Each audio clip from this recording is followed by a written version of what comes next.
Okay, here we are again. We have sat down again for a smoke and a drink. Hell yeah. Feeling good about it. Today, we have the Perdomo ESV, which is short for Estate Selection Vintage. This is the Sun Grown version, Sun Grown wrapper. And with it, we have the Iron Root Promethean from Iron Root Republic Distilling. Yeah. Thanks for tuning into the 2020 season of Cigars, Liquor, and More. As we join our buddies Bill Howdy. and our other brother Daryl Smoke up, Johnny. in the Backyard Speakeasy as they discover their thoughts on cigars, liquor, and anything else that comes to mind. Okay. I got a bit. I like that intro. I like do too. I like the music. I like the words. I do. I like it. It works. Yeah. I believe it. It says what it needs to say without being too verbose. Well, leader and trailer. Perfect. Perfect. All right. Well, this Perdón is a Cuban seed Nicaraguan sun-grown wrapper. The Cuban seed Nicaraguan binder and filler. And the combination of wrapper, binder, and fillers in this blend offers robust flavors with rich, complex oak and cedar spiciness. MSRP is $12. Are you not going to show the people? No, I pre-recorded. Oh, okay. Yeah, that'll work. With it, we have the Iron Root Promethean from Iron Root Republic Distilling, which is all of an hour north of us. Exactly. Yeah, we have so many good distilleries. Oh, we do. This one is bottled at 100 proof, so this is one of the things I like. 80s, they're okay. 90s needs to be there. 100, that's perfect. Yeah, absolutely. I like cast strengths too. I've said it before. I'm a proof whore. Oh, yeah. I like 114. That's a really sweet spot. The 125 start to get a little high, but you know what? Leaves me room to dilute down to just the flavor I want. Got that right. I love that. So you can personalize your own drink. So I'm going to nose this and see if I get anything that they have. So on the nose, it says we've got tobacco and smoked figs. I don't know what figs smell or taste Well, I know like. it's figs smell and taste like, but I don't know that I smell that. Nope, can't do that. Nope, not for me. All right. Taste, candied prunes drizzled in dark chocolate with dusting of cayenne powder. I haven't tasted it yet. So the grains used in this is a red flint corn. I am totally not familiar with. If you could call that hotness cayenne, I get it. Okay. And then they do a non-GMO yellow corn and rye. MSRP is $43. So maybe some remember we had the Iron Root Harbinger. Yep. Much earlier in the year, and it won Bourbon of the Year. Yeah. Or was it Whiskey of the Year or Bourbon of the Year? Bourbon of the Year. Bourbon of the Year, right? It's a bourbon. And I think its landmark. Give me the line. I think its landmark note is that it was the first time a non-Kentucky bourbon won overall best bourbon. Because what they've used to do is, well, not used to, up until all of this year, they would do best overall bourbon and then best non-Kentucky bourbon. Yes. And this year, they didn't have to do that. They didn't have to do that. They were one and the same. Yeah. One and the same. Woo, that's a landmark. Texas coming up in the world. So, Randy from Bourbon Real Talk, he sent out a mosh pit of drinks to various folks, and in there were Texas whiskeys, and they rated high. I mean, it was a blind test, right? You got letters instead of what it was, right? And just a blind test, they rated really high. Yeah. The Iron Root, I think, is among the best of whiskeys, let alone Texas whiskeys. My favorites, and just Lone Elm is just Yep. so far. Lone Elm, Balcones, Iron Root, they are easily my favorites right now. Mm-hmm. Oh my God. Texas is doing it, man. Yeah. Doing it. Yeah, they are. And don't forget Giant. Giant. Oh, I love Giant. Giant it's got that love the one 95 flavor note that I've never encountered. The bready. The bready. How bready it is. And I like it. I hope that's not a detractor. I hope they don't cringe when I say that. I love how bready it is. No, well, we said that at the little pub crawl we were at, and he was one of the distillers there too, wasn't he? Yeah, and the guy's like, yes. Okay. Yeah. So no, he wasn't afraid of that at all. Man, this thing's full of flavor though. Wow. So Promethean means related to or characteristic of the demigod Prometheus, especially in being rebelliously creative and innovative. And then if you want to know who Prometheus was a Titan who was chained and tortured by Zeus for stealing fire from the heavens and giving it to humans so that we could smoke stogies and cook meat. Which is funny because wasn't it really Zeus that gave us lightning? And that's probably where we got fire. I mean, I think he was just blaming Prometheus for what he had done. Because, proper God doesn't take responsibility for anything. No. Zeus? Especially the God of gods. I mean, He's come on. He's the God of God, yeah. He's like, oh, what do you got over? Oh, the other gods. Oh, thank you, sir. Thank you, sir. Yeah, so that's Greek mythology. I prefer Norse mythology. I like... they made some good movies out of them. I like both. But I like the Allfather. What's his name? I don't remember his name. I'm dying here. But he was the son of, or the father of Thor and Freya and all that. Yeah, I think on the website they probably named it Promethean because that's what they were talking about. Yeah, a dark and brooding creative rebel is what they have on the back here. Bada boom. Where they have on the back, we're a family. Oh, they handwrite in which edition it is. This is P12, and this is 30 months aged. So they put an age statement on it, just not on the label because I guess it varies. So this is a 30-month. That's 2.5 years. That's not a lot. And the flavor this thing packs is amazeballs for 2.5 years. It's got a lot of flavor in it. Family-owned whiskey distillery that employs French brandy techniques using local and heirloom corns, which I assume is the red flint, to create distinctive whiskeys from scratch. Our philosophy is heavily influenced by the history of our town, where T.V. Munson famously saved the French wine industry from holy mackerel. Phylloxera? He saved it from holy mackerel? Phylloxera. Phylloxera, I think. Sounds like a using spaceborne Texas disease. iron grape roots forever linking cognac to Denison. I had no idea. Huh. Didn't know that. Why? But what's... can I do this real time? Yeah, so they're in Denison, Texas. Yes, they are. Not that far from here. No. What spell that. Spell that word again. It is P-H. Okay. Y-L-L-O-X-E-R-A.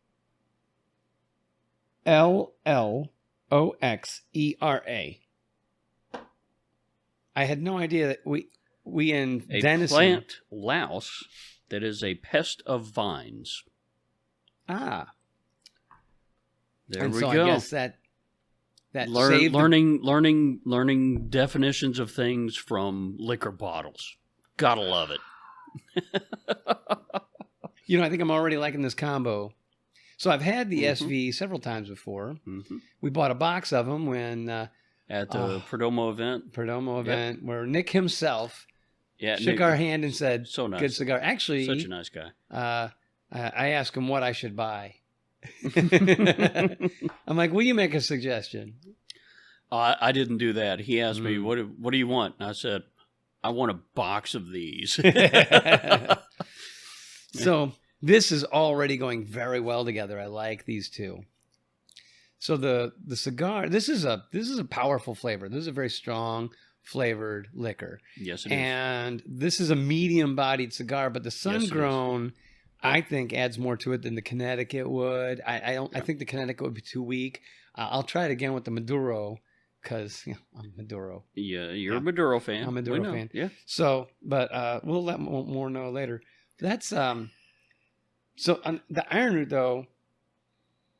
I didn't smell figs on the nose. I think I know what they're talking about in the taste, but they say it's candied prunes. And I'd say that's where I taste the figs. I taste the figs. I didn't smell the figs. But I think I taste the figs. I'm not getting any dark chocolate. I just took a picture of myself, and I don't look right in the head. No, that should be deleted immediately. Or go on the website because it's horrible. Cringeworthy. Wow. So the ESV is a pretty light draw. I mean, not so light that it bothers me, because, it can get a little bothersome if it's too light. Mine's not that light of a draw. This is a good draw. I like it. I like this stick. Yeah. I really do. I like it because, it's not packed full of flavors. Right, it's got pretty much one note, and it stays all the way through. But what I like about it is its lack of massive complexity. I like that it's a very enjoyable flavor, and I don't necessarily have to think about it to enjoy everything. The company I'm with, the time that we're having, or the stick itself. Yeah, and this flavor has, I would say, would go with practically any liquor. It's just, I think it would mesh well with just about anything. It's good, solid medium. It's not a wimpy stick. It's not a super bold stick. The retrohale is easy. There's no harsh pepper or anything in there to make you go, right? It's just really smooth. I like this stick a lot. I'm going to reserve a little more tasting notes though till we get a little more into it. Yeah. I don't want to skip too far ahead because we've smoked it before many times. So, but I do really like the Promethean. I've not had a lot of the Promethean yet. This is the first bottle I picked up. It's flavorful. Oh yeah, yeah. Nookin. And this one was the 100 proof, right? Yes. See, I was paying attention. Hey, that's right. You never do. That's new. I'm trying to get better. And, listening is half of a conversation. That's what I hear. Nice. All right. Okay, and, it's something I need to improve on because I'm... we all do. Generally when you're going through, what we're smoking and what we're drinking, I'm thinking about other stuff and I'm not necessarily paying attention to what it is that you say. And if I don't want to, there I go. Stop swinging your hands around. 5 shows I hadn't hit the mic. Now I hit the mic. And it's really kind of annoying to go, what did he say?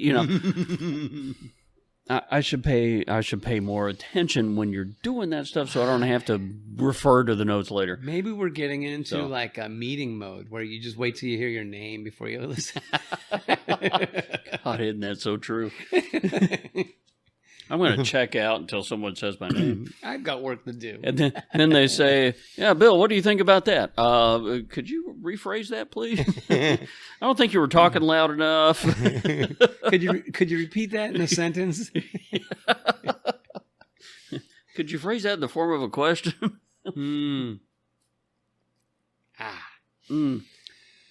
What's up? It is a pretty smoky cigar. If you like a billowy smoke, this guy produces it.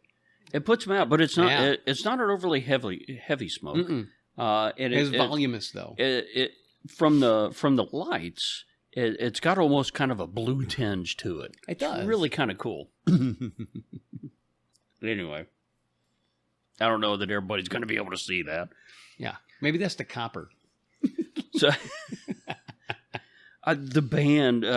One of the interesting things about cigars in the circa bands. 2020s is the shininess that a lot of cigar bands is taking on. Metallic has become very popular lately. It's almost like gray in a kitchen. It can be difficult to take pictures of such things. Yeah. So, when you're trying to take a picture to put on a website or Instagram or something like that, it gets a bit difficult or tricky to do with the overly reflective bands.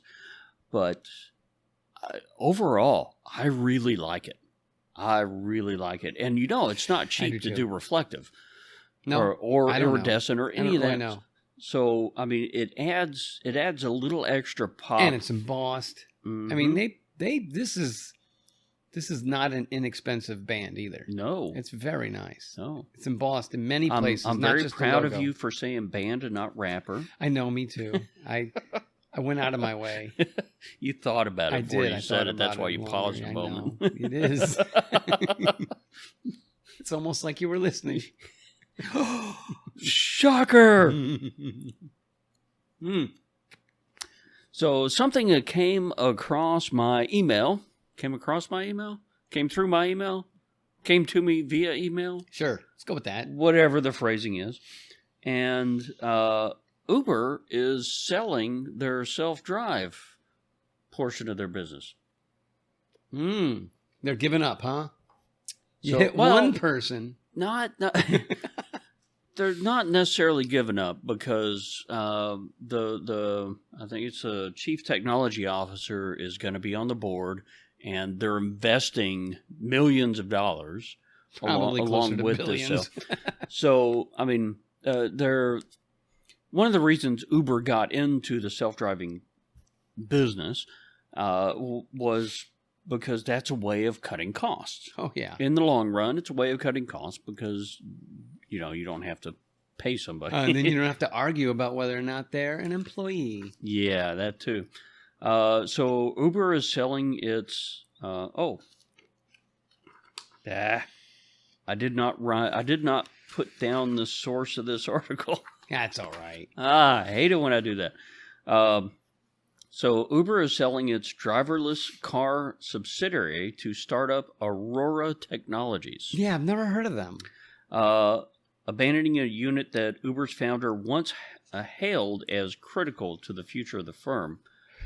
So recently Uber, critical. Yeah. Uber will invest $400 million in the Amazon-backed company and getting a 26% stake.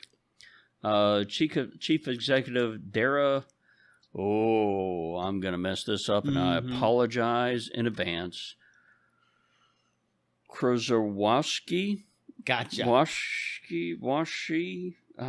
I'm terribly sorry. I'm bad. All right. Will also serve as on Aurora's board following the closure of the deal.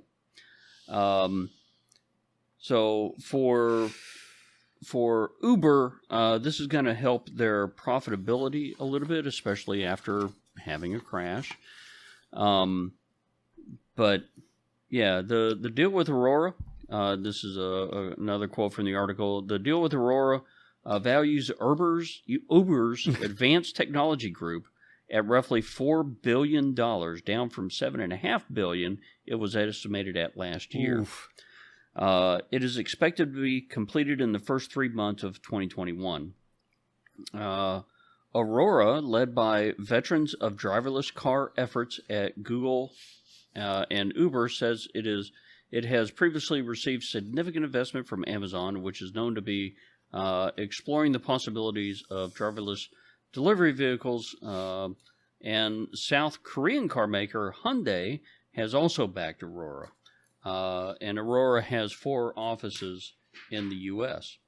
I love being able to throw paper around. That's why I like to print paper. You like to throw it off to the side. So with that article, I kind of went down a rabbit hole of automated driving vehicles. Oh, we know we love it so much. But it will kind of be the death of an enormous number of jobs. Enormous. Yeah. Every truck driver, and every Uber driver, every cab driver. A couple of countries have made regulations limiting the use of automated driving vehicles, specifically citing job loss. Which, I mean, I understand, but we just need to find people other jobs. Protecting a job has never been wisdom. You go all the way back to, Careful. A lot of unions out there. I know, but you go all the way back to, the destruction of the looms because they were going to ruin the clothing industry. And, well, you know what? You move on. Everybody's just got to move on. You just got to move on. When automation comes and takes a job, go find another job. You just got to find another job. So I had not heard of Aurora Technologies. I hadn't either. So I looked up the main guy. The main guy is Chris Urmson. With a U. And guy's quite fascinating. Really? Despite the fact that he's Canadian. So he got his BS from the University of Manitoba and got his PhD at Carnegie Mellon University. Good place. Come on, read ahead, somewhere in there. Yeah, so while earning his PhD in robotics at Carnegie Mellon University, and this is from Wikipedia, Urmson's technology leadership was critical in the development of his team's robotic vehicles that participated in the DARPA Grand Challenge in 2004-2005 and the Urban Challenge in 2007. I don't know if you remember those, but I remember... I remember them having I remember both. I remember the 2004-2005. Really? The 2007, I don't remember. But what I remember about 2004-2005 was the Humvees that they used. Oh, okay.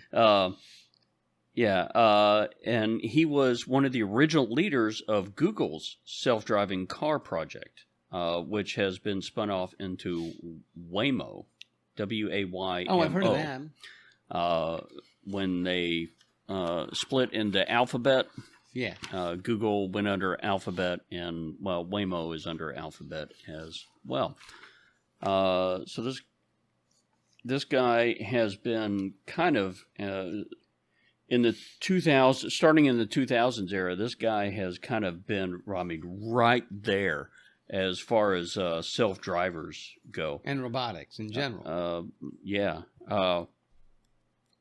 So the DARPA challenge in 2004, while they weren't a winner. They had Sandstorm and Highlander. Highlander is spelled H1GH for Hummer, H1 Hummer. He led the team at Google. He served as the Chief Technology Officer of X, which became Google's self-driving team. He started Aurora and with a couple of other folks, and Uber has now sold. I mean, that's yesterday. Yesterday was the announcement for that. What is interesting about Aurora is that it is dedicated to driverless car software, data, and hardware, but not the cars themselves. Right, because that's where the money is in licensing of the software.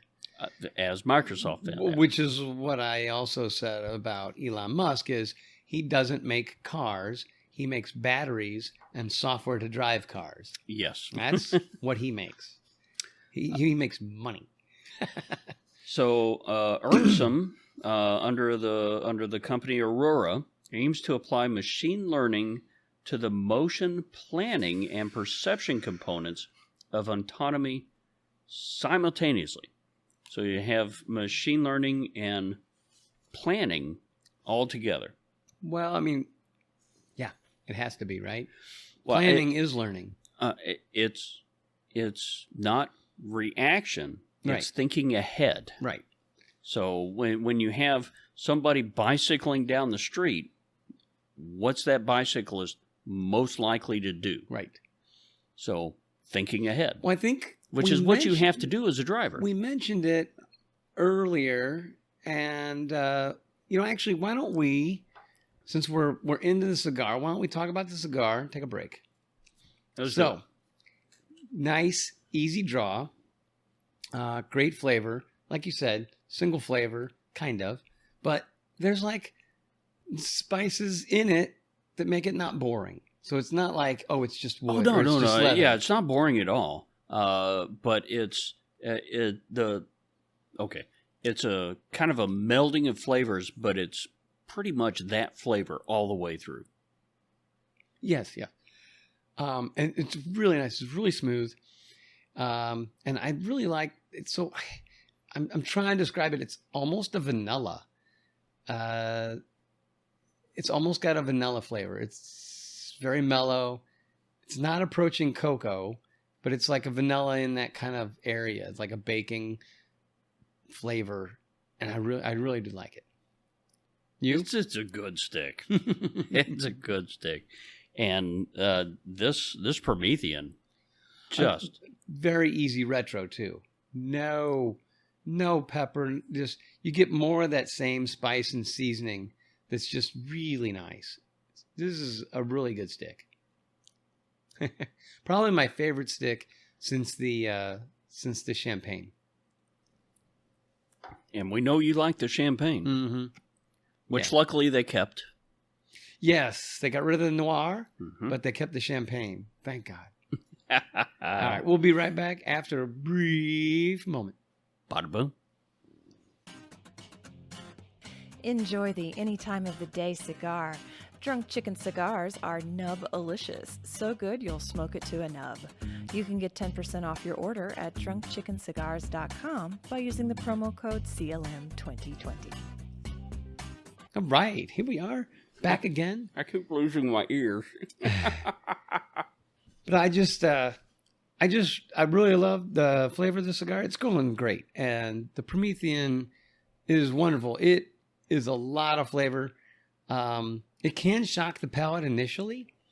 But if you mix a little water in your mouth when you take that first hit, then it kind of like will warm you up. And then it won't be like the shock. Like this will happen with scotches a lot. No pow to it. Yeah. This will happen with scotches a lot. They're so packed with flavor that first one will kind of shock you a little bit. You throw a little water in your mouth first, so you're not diluting your glass, and then throw a little in there. You get a little bit different taste. Good. But it warms you up. Good safety tip, Egon. Yeah, I actually, to be fair, I got that from one of the reps from Sazerac. No, it's a really good tip. Pro tip. All right, so where we were, I remember they were talking about auto I'm driving. going to interrupt. And the secondary band, not on the foot. Yes, not on the foot. That's nice. We were talking in a previous episode about auto drivers. And a driver was saying, yeah, well, when you're going through some of these country roads, he was a delivery person for Amazon. And when you're going through country roads, you as a driver know over this next hill, there are often cow in the road because they get out and you got to watch it coming over that hill. So you got to be ready to brake when you come over the hill. Now, a person's going to react a little slower than the electronics will. But the point remains, that's the kind of learning that you were just now talking about, predictive learning. Like, hey, on this road, I have encountered this before. This could be there again, right? Yes. And so it's not just detect and react. It's learn like a person would learn, right? And that's the AI that you're talking about coming into that. Yeah, situational as well as what's right in front of you. Right. It's funny because we specifically talked about it in the previous episode. I've got so much paper here. It's just so much information on self-driving vehicles that it's just crazy. That part I think I cut out and saved it for a later episode. Okay.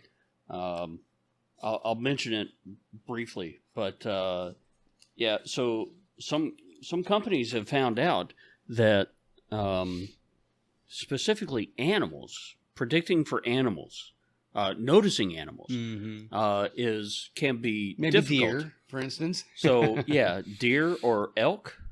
The software that responds great to those will completely ignore a kangaroo. Well, maybe you make some locational modifications, because I'm probably not going to run into many kangaroos. Yes, but as a software designer, you have to account for that. Everything. Right? Yeah. But you know what? Just like phones, initially, U.S. phones didn't work in Europe, because Europe had a different band. And, so maybe you have software for Europe, you have software for, I don't know, Australia. But you know what I mean? Like, it doesn't have to be perfect. Are you on a continent where everything's trying to kill you? Yes. Yes. Yes. Oh, you're going to need Software Plus. But I mean, that could be part of the point, is maybe you do have some regional software upgrades, just like mapping, just like our phones were for regions. Maybe we do that with software for a while too. So you've got certain challenges that comes from having a group of coders write all this software to try to develop things, and then real world situations where you wonder what the world is it going to do when it comes across that. Right. Because people are froggy too. I think it's it's difficult cities to plan for hard. everything. Urban environments are the toughest situations for driverless vehicles, and they've said that in these articles. And that's where the accidents are going to happen. What the good news is, those are much more likely to be very low speed accidents. When you're stuck in traffic and people are all over you, and you're only doing 10 miles an hour, it's a lot easier to stop. Right? Yes. I mean, yes. The reaction time of these vehicles is going to be an order of magnitude better than ours. But you're talking about taking everything that so as humans we learn things through going through life that we apply to other things, situations that we have never been into before. So we take our past and we use it to help us in the present. But we're not supposed to. That's called prejudice. You're prejudging. That's not right. But everything. But you have to teach cars to be prejudiced. Everything has a language, right? Yeah. A car. You can kind of tell what somebody's going to do in a car before they do it. I'll give you this. I've said that before to a lot of people. Cars have body language. Yes. Because there's people like, I'm looking at a car going, I don't like the way they're acting. That car's froggy. Yeah, car's froggy. Yeah. I've changed lanes and gone, oh, glad I did that. Yeah. I would have been in an accident just now if I hadn't. Yeah, and you have to but you're talking about some coders that are sitting in a room that have to account for things like that. So there's a lot. Well, when all the to cars go drive themselves, they'll be a lot less froggy. But true enough. And they'll tell each other when they're going to move. And that's one of the technological hurdles that you got to get around is what happens integrating with if you lose communication between the cars. Yes. Right? Because they're just radio waves. Right. Anything can interrupt a radio wave. It can be completely unintentional. What are you going to do? So there has to be a component of I need to take care of my sphere as well as communicate with all those around me. It's an incredible hurdle technologically to get past, or coding wise to get past. Now get there. AI is going to give us an advantage in that we let the computer make the decision. Yes, and set the INI file. Okay. For those too young to know what an INI file is, this was a completely separate settings file for the program that ran. Instead of being integrated with the program, you could set the file. You could set settings in the file. Now it's a little button that says settings, and it's integrated. But it used to be a file that was the settings. Yeah. But come on, INI. Everybody knows what initialization file. I know what everybody... you should know what an INI file is, even if you're young. Just ironically, you should at least know it. Yeah, no, but they don't. I bet they do. Well, the geeks do. The geeks do, yes. I got a nickel says a good quarter of our audience, half our audience is our age. A quarter of our audience are geeks who are much younger, who just started smoking, and are mainly listening to us because we're geeks. Well, we really are. But geeks own the world. They do now. They do now. Yep. I find AI fascinating and scary at the same time. So Oracle's a database system, right? Or most people know the Oracle database system. I have often equated Oracle to AI before AI was really a thing. Because Oracle will make decisions on how to best run things. If you don't if you don't tell it a set way of doing it, it'll kind of make its own decision. It will use past runs to help better itself, which is what you expect out of AI. Yeah. And I've been in meetings with Oracle where they're like, yeah, we don't know why it chose to do that. Which is exactly what we're saying about AI now. Yes. It did that, and we don't know why. Yeah, we don't know why. Yeah, that's going to be a problem. That's going to be a big problem, is that the AI is going to make leaps and bounds progress, and we're not going to know why. Yes. We're going to know what it made its decisions based on. And honestly, that's some of the transparency that we talk about in our own systems, right? We talk about like college admissions. How did you decide to admit that person? Yes. And that was biased, and that was prejudiced. And AI will have bias and prejudices that we won't even see or know because we don't know how it made its decision. Yep. And I have a feeling that legal argument will be something that fights AI, be the biggest fight AI has. Will be, how did you make that decision? And the AI won't be able to tell you. Well, it'll understand, but it won't know how to communicate that to us. Well, I mean, the thing is, there's so much that goes into it making an individual decision. But we're going to be required to program it so that it tells us how it made a decision. Well, we can't do that now. Well, we should be able to do that. We can't do that now. And what happens? It's the Schrodinger's cat of the computing world. Right. If you have it to where you can look at it and see why it's making a decision, does that affect the decision? That decision and future decisions That'd be a great it's going to make. We won't know that, will we? And it's a problem because we know that they can make correct decisions a large amount of the time. Yeah. But correct for whom? Yeah, exactly. That's where the bias comes in. That's where you get concerned of what's with, this AI was programmed by 4 white guys. 4 white, male, cisgendered, and then it becomes, what did you put in there? And then they go, I don't know what I put in there. I told it to teach itself. And then they go, well, what did it teach itself? What did you do? Wait a minute. That's going to be a thing. Cisgendered is heterosexual, right? Yes. Okay. Yeah. Always learning. I've heard the term, and it was explained to me once, and I had to. I needed a refresher. I know it sounds funny, but the juxtapositioning of the term cis and trans actually makes sense to a chemist. Let me explain why. Please do. So if you have a double bonded carbon, it no longer rotates in space. It becomes basically a flat... Wait a minute. I need more liquor for this.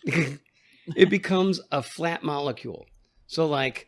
I need more Promethean for this. So like C2H4 would be your most simple cis versus trans example. Ooh, I got a joke for that. Oh, no. Charlie was a chemist, but Charlie is no more. What Charlie thought was H2O was H2SO4. Yeah, he shouldn't have drank that. So I'm sorry, I shouldn't have said C2H4. Like a Cl2H2C2. So, sure, yeah, because I knew the difference. If you so when you have a double bond, it no longer rotates in space. So it now looks like it's now married. It looks like a person lying on the ground ready to make a snow angel. Okay, nice. Arms and legs are the bonds that come off the carbons, and your torso would be a double bonded carbon. Okay. Now, if your right arm is chlorine and your left leg is chlorine, and the other two are hydrogens, then that is a trans position. If the chlorine is on your right arm and your right leg, then that's a cis position. Okay. So cis and trans are basically descriptions of where that is in space, but they're also kind of opposite sides of each other, right? Like cis and trans. Interesting. So cis, I don't think that was their goal, was to say cisgender would be same side versus opposite side. Somebody had to come up with the term. I don't know. It probably wasn't a chemist. Maybe it was somebody taking a chemistry class? Maybe. I don't know. Probably not. I'm sure if we Google it, we'll find out the real origin, and we'll go, yeah, it's totally not related to chemistry. It's probably not as fun either. No. Anyway. Well, but... I'm a chemist. Yes, Daryl is a chemist. By education. Not by practice. Not by vocation. Not one day. Well, okay, I was for a year. I was a chemist for a year. Not by vocation. Well, just not including school. I actually did work in industry as a chemist for 1 year. When I did the mercury testing. Oh, yeah. I did the environmental. Who doesn't want to play with mercury? No, I didn't play with mercury. I was detecting it at parts per billion levels. Oh, you should have played with mercury. No, well, I did as a kid. We did in high school. That could explain a lot. Yeah, maybe so. Maybe so. Yeah, maybe we need to have a show of all those affected negatively by mercury. Mercury poisoning? The best thermostats in the world were mercury thermostats. Yeah, the best thermometers in the world were mercury thermometers. Because you could break it and then play with the mercury. Yeah. So I went to a community college in Fort Worth, Tarrant County Community College at the time. They changed it to Tarrant County College or something like that. Anyway, the particular campus I went to was the campus, right? Because it was the modern campus. Oh, and it had one wing that was a chemistry wing of sorts, and somebody broke a mercury thermometer, which I've done many times. Mm-hmm. Yeah, and they acted like it was a hazmat situation. Oh yeah, they evacuated the building. Yeah. Like, you want me to leave because somebody broke a mercury thermometer? Yes. Let's go clean it up and do cool things with it. That's where we've gotten. That's crazy. So the biggest amount of mercury I've ever seen in my life, it was an entire apparatus that contained probably a liter of mercury. Nice. An enormous amount of mercury. Yeah. And it was on a vacuum system that was supposed to measure low pressures, and you vacuumed on one side and the mercury would, be pulled through the system and balance out, and you could measure how many millimeters of mercury the pressure was. And then you would add gas to the vacuum side, and then you would know how much gas was in the sample you wanted because of how much pressure was added to the system in very small and very measurable amounts. Millimeters of mercury is the exact measurement of pressure. Yes, it is. It is. 760 torr, for instance, is 760 millimeters of mercury. So they set us free in the lab to conduct an experiment, which included measuring out a very small amount of gas for a test we wanted to do. And when a particular individual in my class was their turn to meter out the gas, I said, I'm leaving, because I knew this individual was dangerous. And what this individual did... Is this the idiot savant? Yes. No, idiot genius. Idiot genius. Yeah, the 4.0 who I would never trust with anything in my life. Who tried to light water on fire. Who tried to light water, yes.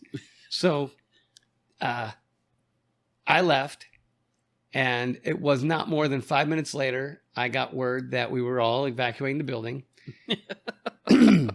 And I, of course, looked in. And what had happened was they had opened the gas to far higher pressure than they should have.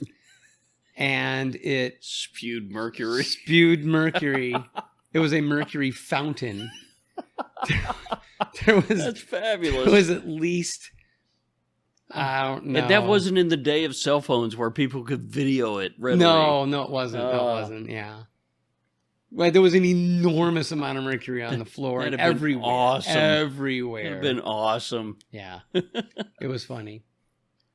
No, we had a chemistry teacher that had a flask, one of the big wide flasks. It was about a half a liter of mercury, and we would take that and put that in different apparatus and apply pressure to it. And it even try to get things to sink in it. Good luck with that. So it was a lot of fun. Yeah, you can't do that anymore. That was the only fun thing about that chemistry class. It's funny. So you can buy replacement. So on your mercury thermostat, there was a bimetal, which would be your temperature indicator. And that would flex. It was in a coil, and it would flex to raise and lower the temperature indicator. And on it was usually a little mercury switch. And when it got to a certain level that you had set, the mercury would tip one way, connect the circuit because it conducts electricity, and turn on your air conditioner or heater. Yep. And I actually have one of those. System, by the way. That was a great system. I have one of those replacement bulbs that is basically a mercury switch. I have, and it probably, in holding it in my hand, I'd say there's probably 10 to 15 grams of mercury in it. And I'm pretty sure that little bulb alone would make my house a hazmat zone. Yes. Today, if I broke it. Which is crazy. It's just, we know mercury is bad. If it's absorbed, we know it's bad. But come on. Don't put DSMO on your skin just before you put mercury. How about that? Or aspirin. DSMO is dimethyl sulfoxide, and it's used a lot with horses. You put a liniment in the DMSO, and DMSO allows whatever is dissolved in it, and by the way, it's a phenomenal dissolver of things. It's a great solvent. Lets whatever is dissolved in it pass through your skin, which is why it's dangerous and awesome all at the same time. Yeah. So don't do that. Aspirin does the same thing. So you can take aspirin, powderize it, make a semi paste out of it because it doesn't dissolve well. Mix something else in it and put it on your skin. Yeah. And it'll go through, but whatever is in that will also go through. So you got to be careful. Relieves pain. Yeah. If you apply it in the proper way. Yeah. Which is what they do with horses. I assume they use gloves when they apply the liniment to the horses. Yeah, I would hope so. And pain patches. Pain patches is much the same. And they use DMSO still to this day because it's an awesome solvent. And it's cheap and readily available. That's the irony. If you go to So speaking of, I'm going to change the subject. So going back to aspirin. Do you ever use BC powder or anything of the like? No, I've never used it. I've seen it. I've heard it's good, but I don't use it. So I have a problem swallowing pills. So BC powder. Does your wife have to excellent hide for it me. in peanut butter? In peanut butter and chocolate and all that? No, that doesn't work. You eat the peanut butter and spit it out? Pretty much.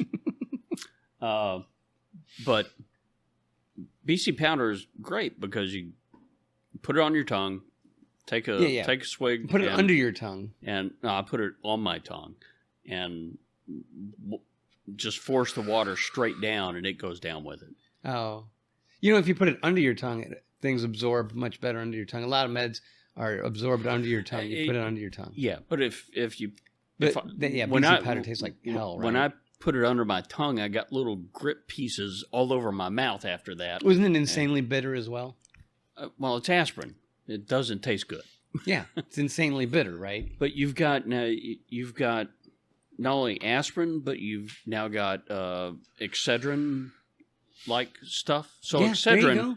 Plus caffeine. Excedrin is acetaminophen, caffeine, and Tylenol. Right? So you take the aspirin, acetaminophen, and caffeine, crunch it into a powder, and boom, good stuff. But, I mean, just even straight aspirin, miracle drug. Yeah, good stuff. For years. Yeah, we don't really use it anymore, though, do we? No. A lot of people don't take it. I do. I haven't taken it in a while. But if you're going for a hangover, get rid of a hangover. Oh, You want the acetaminophen, the caffeine, and the aspirin. Because nobody goes for a hangover. They're like, I'm trying to get a hangover. So I say dissolve that mixture in Pedialyte. Vasodilator. Is that the right term? Yeah, but I don't think those three things are vasodilators. They open up the blood vessels. Are they? Stuff. Yeah. Ask your wife. Yeah, she probably knows, yeah. Probably knows. I bet she does know. I bet you crush up that and put BC powder and Excedrin in a glass of Pedialyte. That'd probably be really good for a hangover. Pedialyte. Yeah, Pedialyte's good stuff. You know Pedialyte, right? It's for kids. It's basically, I don't know, sugar water with salts. I mean, it is the better version of Gatorade. That's what it is. You put that. I bet that would work good. I'll have to try that eventually. Yeah, if I only got hangovers. Maybe when I'm 70. It is nice not getting hangovers. I still get them. So I didn't get hangovers till I was 28. Really? Yeah, when I was 28, they started putting hangover in the liquor. But if you do it right, then it doesn't happen. See, I was the opposite. I got hangovers when I was young because I drank garbage, and now that I drink other things that aren't garbage, don't drink garbage. I don't get hangovers anymore. Like even when I way overdo it, like my birthday party, New Year's, I don't get them. I get dry sinuses, I neti pot, and then the pain is gone. And it's hilarious because I love rubbing that into people who really hate the fact that I don't get hangovers. They're like, oh, I was out for half a day. I'm like, yeah, I was out for half an hour. Yeah. Nan or nan. All right, man. Let's wrap this. Let's wrap it up. This is a great cigar, man, dude. A must buy. Definitely. Must buy. I would go Promethean in the same camp. Oh my God. Yes. So much flavor, and in 30 months. Now, I wouldn't say this is a primo pairing, but you definitely got to have some of that. You definitely have to have this cigar. $43? You know how many do not provide this kind of flavor at higher prices? I feel better. Heck yeah.